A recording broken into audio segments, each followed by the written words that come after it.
Oh, nggih. Dagelan ya ngono uga. Oh, Nek nggih. ngendikane Pak Ustad lak pun cetha. Pripun? Apabila kamu keluar rumah di jalan kamu melihat wanita cantik, Nggih. maka segera pulang dan tataplah istrimu. Insya Allah selamat keluargamu.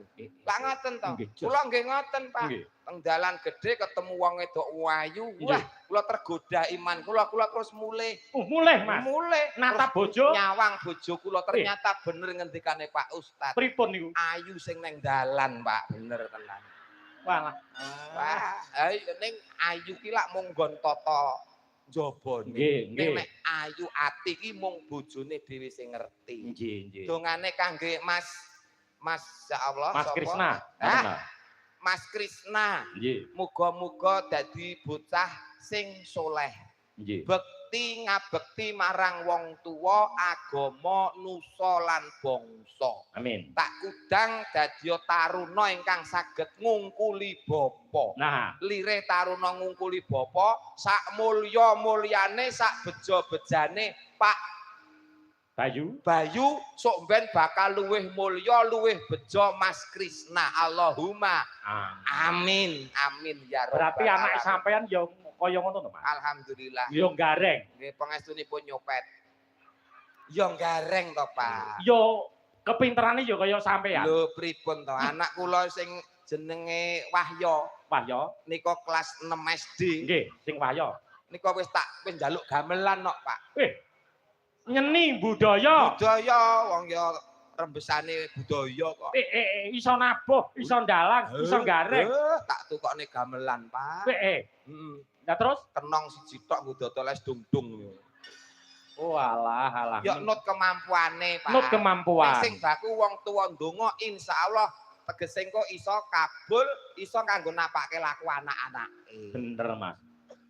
Mbah, yen to paring dawuh Mas Gareng ki jan kaya ustad tenan. Kula ki nek ndongakne wong apik, wedene urip kula dhewe muntir, Pak. Tegese luwih becik ndonga apik marang wong liya, pangajap iso balik luwih apik ning awake dhewe. Betul. Ning nek ngucape ki ala ning wong liya, engko nek bakale luwih ala balik ning awake dhewe lak luwih rekoso. Sesuatu yang baik ndang dilakoni, ndang ditindakne nggih to, Mas. Tegese menyegerakan kebaikan. Nggih. Oh, saestu Mas niku. Nggih. Jenengan swarga kali neraka pilih pundi, Mas? Swarga. Swarga. Swarga kali neraka? Nggih swarga to, Pak.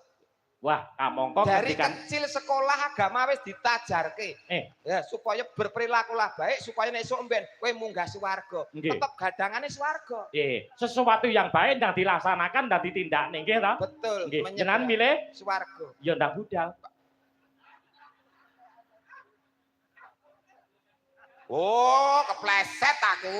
Kepleset nggon menyegerakan iki mau. Lah dadi sesuatu ki ora kudu kok merungsung. Ora kesusu lho. Nggih. Oh, mati iki kabeh nglakoni. Nggih. Ora entuk wedi.